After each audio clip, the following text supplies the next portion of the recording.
So what did my childhood smell like? I guess my childhood smelled like fall. I remember when fall, when the weather would change and the leaves would change color, and during that time period, people would burn leaves, especially in the neighborhood that I lived in.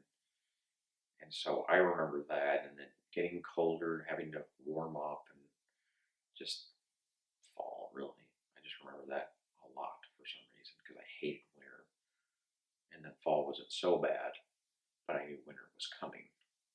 Like Game of Thrones type of thing. So I guess that's what my childhood would smell like. What's your favorite color? Blue, if I could see it. So how do you know that's your favorite color if you can't I see don't it? know. I just what I see of it, I like a lot. Blue and red are my favorite Do you know colors. what colors hoodie you're wearing right now? It is a what I would say is sky blue almost. It reminds me of the Not sky. even close. No, Nope. what is it? I think Mauve? I think I would call that royal blue. Royal blue? Yeah, I'm going with royal. You're nuts. I think your eyes are bad. Oh, thanks. We already went over that. Okay, that's hurtful. Um, so my favorite color is blue. Pretty sure of what I can see of it at least. Oh. Yeah. Who am I? I'm weird. Um, that's a hard question. Can I think about that and then Who we'll would come you? back to it? I mean, I don't understand who. How do you want me to answer that? How would you want me to answer that? So how other people define me, and then we'll get to how I define Yep. it.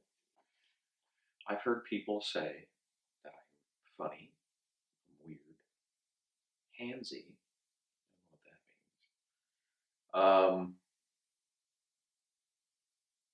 means. Animated is how a friend of mine actually described me. A character is what my grandfather used to call me. Naughty is what my wife calls me. So, what else? Smart ass. Uh, somebody I work with actually calls me a faggot a lot.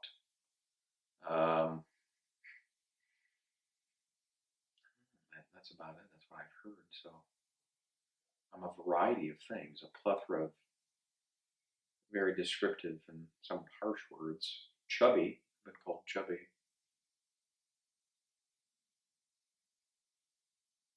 So now my turn. What I think of myself.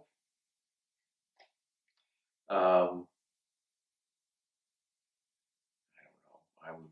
I have a lot of neuroses. I'm usually pretty anxious, and I have to calm myself down a lot. Um, I don't know. I really don't know who I am yet. I haven't really accepted myself yet, so it's kind of hard to define for me. Oh, my goals? Well, I plan on working out. Working out seems to help me have more self-esteem, more self-confidence, and then it also helps me, I think, become a better me, at least physically. And I feel healthier. Therefore, when I do work out, I eat better, I sleep better, and so that's kind of the foundation I'd like to start with. Is pretty much working out, and that's how I'll begin, and then I plan on getting my VCP. I'll be studying for tech here soon because I'll be in. I might as well get it. And then I want to transition out of the Air Force by maybe doing podcasts, what we're doing right now, recording and having lots of people watch me. Now, if they want to, that's what I want to do. Oh, have I gone about finding myself? I don't.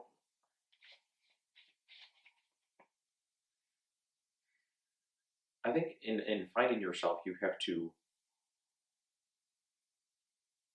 first you want to know who you want to be, not necessarily what you want to be.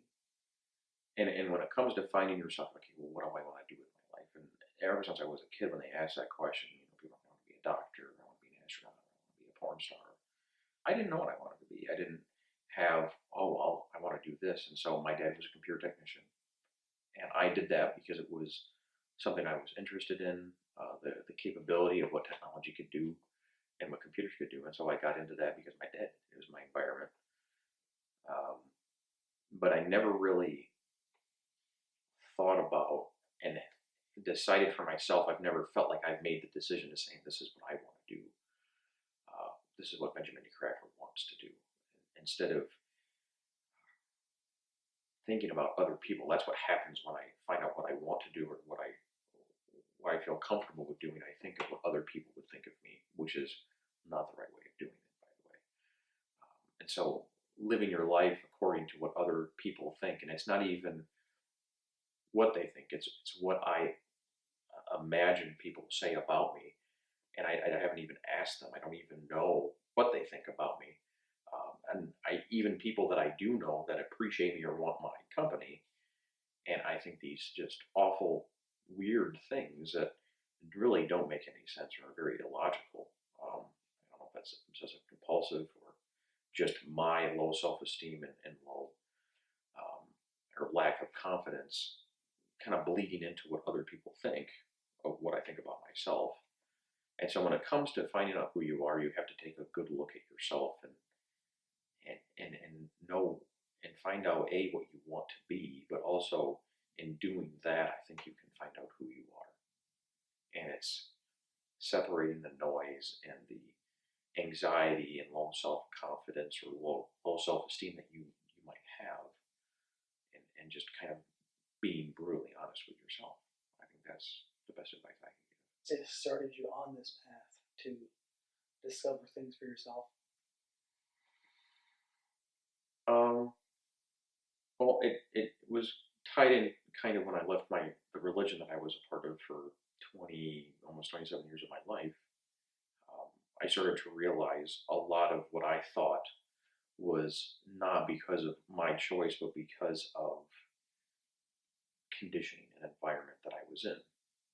And because of that, I didn't think I actually had an original thought ever, which kind of disturbed me, made me angry. And so the religion part of that aside, that's a story for another day. Getting away from that and realizing that, I could be wrong in that.